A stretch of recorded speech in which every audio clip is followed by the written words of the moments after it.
नमस्कार किसान भाइयों, स्वागत है आपका आपके अपने यूट्यूब चैनल एसकेडी एग्रीकल्चर में। किसान भाइयों, आज हम इस वीडियो में बात करने वाले हैं जो पायनर की सबसे मोस्ट पॉपुलर हाइब्रिड किस्म है सरसों की, जिसका नाम है 4546। और साथ ही साथ हम एडवांटा की जो 414 वाली वैरायटी आती हैं, ये भी काफ़ी पॉपुलर मानी जाती हैं। तो इसके बारे में आज हम आपको बताएंगे, दोनों के बारे में, ये सबसे बेस्ट कौन सी है इनमें से।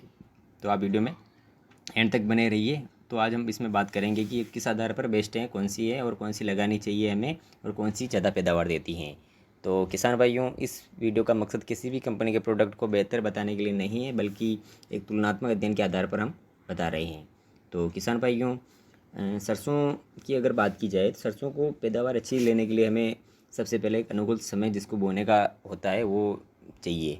सही समय पर इसकी बुआई हो तो अच्छा पैदावार दे सकती है। तो इसकी बुआई की बात करें तो जब सरसों सितंबर एंड से लेकर आप अक्टूबर में इसकी बुआई करते हैं तो सरसों काफ़ी अच्छा पैदावार भी देती है, क्योंकि इस समय अगर आपकी इसकी बुआई करते हैं तो इसके अंदर के जो बाद में इंसेक्ट जैसे एफिड और चेसिड जैसी समस्या सरसों के फलीपन में आने को मिलती है तो वो भी नहीं आती है।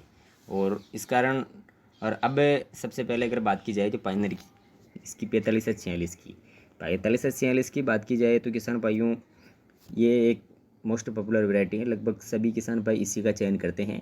और अब इसकी अगर वैरायटी की बात, इसकी पौधे की ऊंचाई लगभग 160 से 180 सेंटीमीटर के आसपास इसकी हाइट होती है, जो 120 से 125 दिन में पककर ये तैयार हो जाती है। और ये लगभग हल्की मध्यम सभी प्रकार की, जो भारी ज़मीन हो या हल्की मिट्टी, सभी में इसकी बोनी आप कर सकते हैं। और अगर अब इसके पैदावार की बात की जाए तो ये अच्छी से अच्छी ज़मीन में अगर होगी आपकी तो लगभग आपके 12 से 15 क्विंटल प्रति एकड़ के हिसाब से इसका उत्पादन रह सकता है। और किसान भाइयों, अगर इसकी मार्केट रेट की बात की जाए तो मार्केट रेट आप इसका लगभग अलग अलग एरिया में अलग अलग हो सकता है।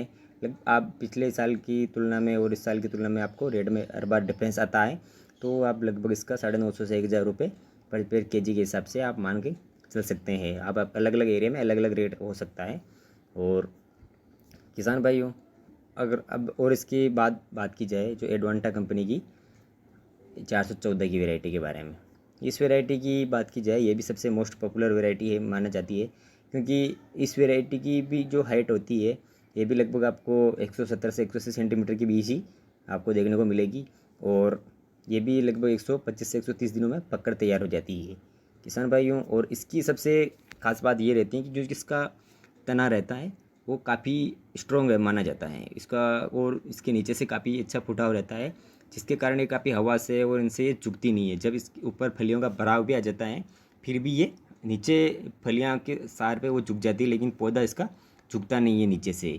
तो इसीलिए ये सबसे अच्छी वैरायटी है, क्योंकि और इसका अगर उत्पादन की बात की जाए तो इसका उत्पादन भी लगभग आप अच्छी हल्की ज़मीन और जैसी जैसी ज़मीन होगी, भारी ज़मीन होगी तो उसके अनुसार ये एवरेज काफ़ी अच्छा देती है। लगभग आप इसका भी 13 से 15 क्विंटल प्रति एकड़ के हिसाब से आप उत्पादन ले सकते हैं। इसको आप हल्की मध्यम भारी ज़मीन सभी प्रकार की हम बोल सकते हैं, लेकिन ये भारी ज़मीन के लिए सबसे बेस्ट मानी जाती है किसान भाइयों। और अगर आप इन में और अधिक अपने को पैदावार की बढ़ोतरी करना चाहते हैं तो इसमें आप बुआई के समय इसमें आप जिप्सम, और बीच में आप जब सरसों में यूरिया के डाल रहे हैं उस टाइम आप सल्फर भी आप इसको 1 बीघे में लगभग 3 किलो के हिसाब से आप इसमें डाल सकते हैं। तो आपको सल्फर का काम ये रहता है कि जब उसमें तेल की मात्रा की में वृद्धि करता है, तेल की मात्रा में वृद्धि होगी तो दानों में वैसे भी वज़न बढ़ जाएगा ऑटोमेटिकली। तो किसान भाइयों, दोनों वेराइटियों का आज पता चल गया है कि एडवांटा की जो 414 और पाइनर की जो 45 46 आती है, दोनों ही मोस्ट पॉपुलर वेराइटियाँ हैं। आप दोनों ही सबसे बेस्ट है, कोई सी भी आप चेंज कर सकते हैं जो आपके एरिया में मिले, उसमें से आप कोई भी लगा सकते हैं। और अब इनमें अगर रेट की बात की जाए तो लगभग मार्केट रेट में थोड़ा ये पाइनर से एडवांटा का थोड़ा 50-60 रुपये आपको कम में मिल सकता है एडवांटा का जो। और दोनों वेराइटियों का उत्पादन सेम रहता है और दोनों सेम टाइम में पककर तैयार होती है। एक पाइनर की जो सरसों है और जो एडवांटा की सरसों है, पाइनर की सरसों को सूखने के तुरंत बाद इसको काटना पड़ता है, क्योंकि इसमें फिलियंस में से दाने चटकने लग जाते हैं, और एडवांटा में ऐसी शिकायत नहीं आती है। तो किसान भाइयों, हमारे द्वारा दी गई जानकारी आपको कैसी लगी वो ये आप कमेंट करके बताइए, और कौन सी सरसों सबसे बेस्ट है ये भी हमें कमेंट करके ज़रूर बताएं। और हाँ, अगर पहली बार प्लीज़ चैनल पर आए तो चैनल को सब्सक्राइब करके बेल आइकन को प्रेस कर दें, ताकि हम इस प्रकार की जो भी नई नई अपडेट्स देते रहे वो आपको सबसे पहले मिले। धन्यवाद।